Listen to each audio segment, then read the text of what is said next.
Hi, this is King Bucho. I'm one of the hosts on the BDA podcast, and today we continue to examine the ongoing debate surrounding the Canelo-Alvarez versus Terence Crawford matchup.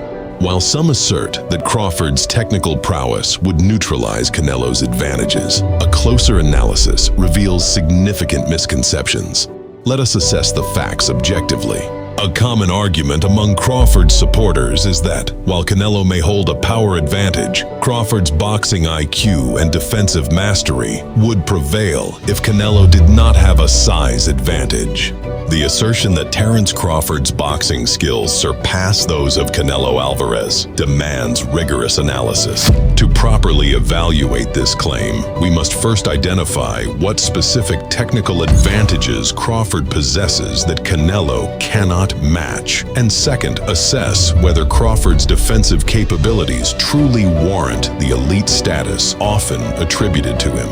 Upon close examination, Crawford's technical repertoire reveals itself to be primarily built around his exceptional counterpunching ability. His defensive methodology centers on strategic footwork and distance management rather than the dynamic head movement or upper body defensive maneuvers characteristic of boxing's most elusive defensive specialists. Crawford typically employs a pullback counter style, using subtle backward steps to evade incoming punches before launching precise retaliatory strikes. While this approach has proven effective throughout his career, it is not without its limitations and vulnerabilities. Historical fight footage provides compelling evidence of these defensive gaps. In bouts against Shawn Porter, Yuriorkis Gamboa,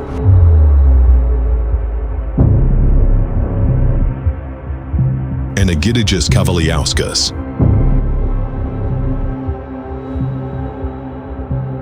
Crawford was visibly tagged by punches that a truly elite defensive fighter would typically evade. The Porter fight in particular demonstrated how a determined pressure fighter could breach Crawford's defense, with Porter finding consistent success when cutting off the ring and forcing Crawford into exchanges.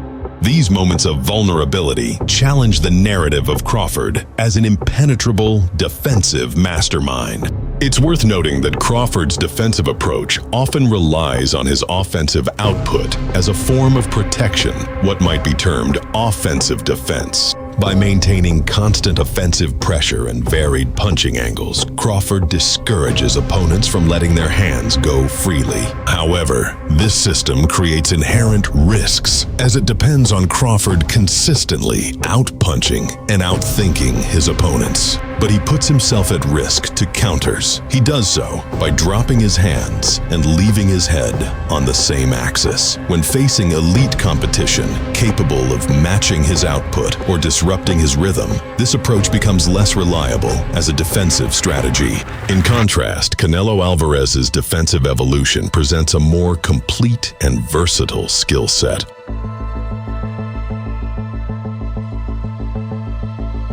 Over the past decade, Canelo has developed a sophisticated defensive system incorporating advanced head movement that allows him to slip punches with minimal energy expenditure, precise upper body rolls that enable him to evade hooks and uppercuts, a well-timed high guard for blocking and parrying incoming shots.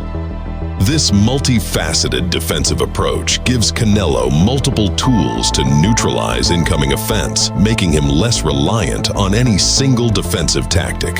His ability to blend these techniques seamlessly with his counterpunching represents a level of defensive sophistication that Crawford has not demonstrated to the same degree.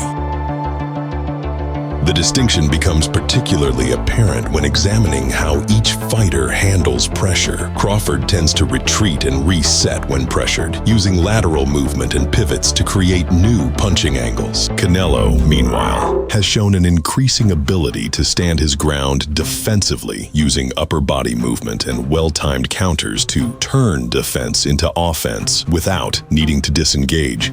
This difference in defensive philosophy could prove significant in their matchup. Ultimately, while Crawford remains one of boxing's most skilled practitioners, the evidence suggests his defensive reputation may be somewhat overrated. His style works brilliantly against most opponents, but shows discernible cracks when facing superior competition. Canelo, by contrast, has developed a more varied and adaptable defensive arsenal that has proven effective against a wider range of styles at the highest levels of competition. This technical nuance is crucial when evaluating their respective skill sets and how they might match up against each other.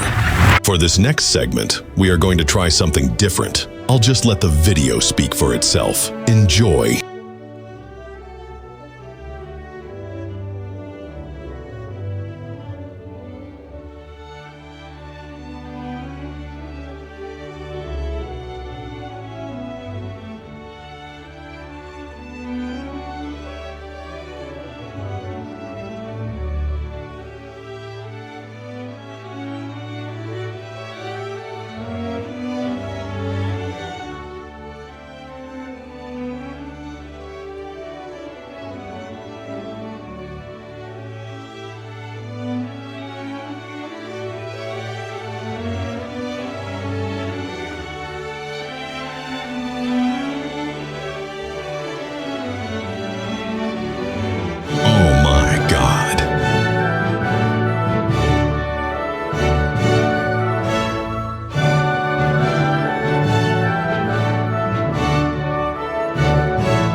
Share this video with the unbelievers. Only the truth can save them.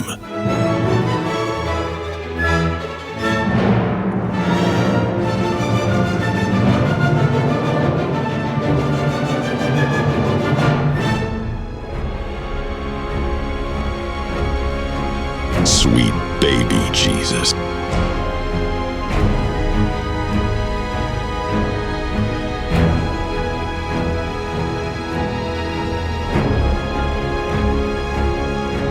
Oh my God. Share this video with the unbelievers. Only the truth can save them.